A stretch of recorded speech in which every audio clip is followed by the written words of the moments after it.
Hello everybody, this is Yoko's Anime Reactions, and this is going to be my review for Ascendance of a Bookworm Season 3, Episode 3.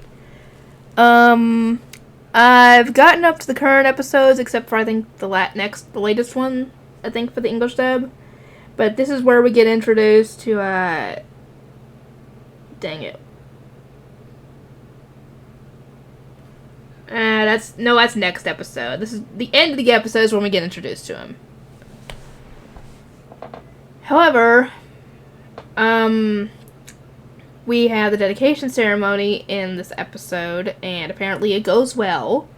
And the high priest shows back up. And obviously, I don't think he's forgotten what she almost did to him. She almost killed him. If the head priest hadn't shown up, or hadn't gotten in the way and convinced her to calm down, she probably would have. Which would have been bad for her and her family. And in this episode, speaking of her family, in this episode, they end up talking to her family. They have a message brought to her family, and her parents come in, and the head priest discusses with them in private, of course, about adopting out Mine to a noble, aka, I think, the head knight, Karstan, whatever his name is. The captain guy, whatever he is. Oh boy, yeah, that's what they talk about. And obviously, her parents are usually against this because they don't want to give up their little girl. But I mean, the head priest makes a bunch of good points in this. Because Lutz has already been targeted to get at Mine for the ink and all her other inventions, and who's to say that the enemy won't realize who her family is and go after them. The biggest target they could find in that family would be her mother and her unborn brother or sister.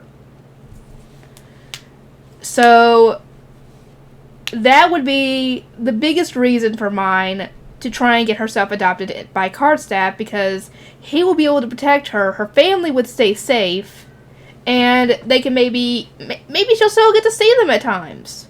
As you know, acquaintances, you could argue, but obviously it'll be her biological family.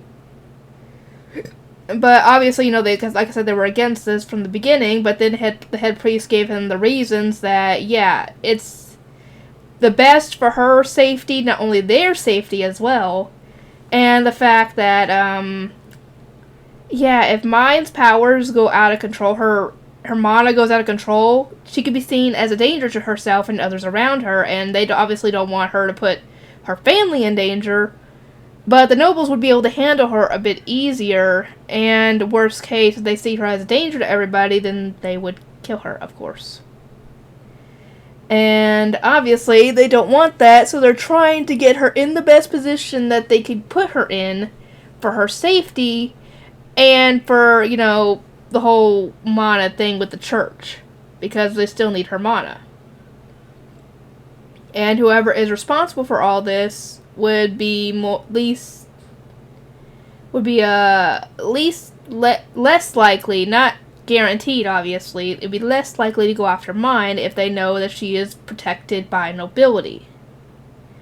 Depending on the nobility, of course, because depending on the nobility, let's say, for example, someone really high up in the hierarchy, maybe not the one running the country, but maybe someone, close to that, were to adopt Mine, for example. Would you want to risk angering somebody that high up in the hierarchy just to get at possible future inventions, future profits? Would it be worth it? I doubt it. It wouldn't be worth it at all, because you'd be targeting an innocent girl who cannot help the large amount of mana she's got, and the fact that she's technically not from this world. She didn't have a choice in the matter.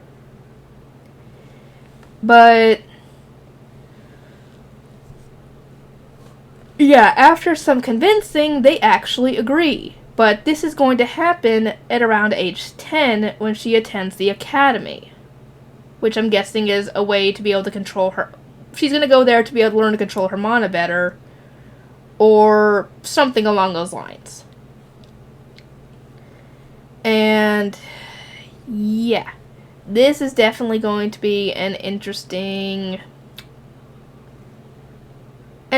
show. If I end up missing anything important, please let me know, and let me know if I needed to mention anything else about the whole adoption thing.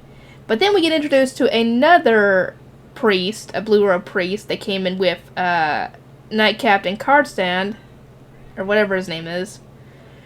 And the guy seems to have a bit of a dang it, what will be the word? I wouldn't say attitude. The weird personality, I guess, would be the best way to put it. But we get to see more of that. Oh, now I remember his name. I think his name was Sebastian, I think. I'd have to go back. Correct me if I'm wrong, guys.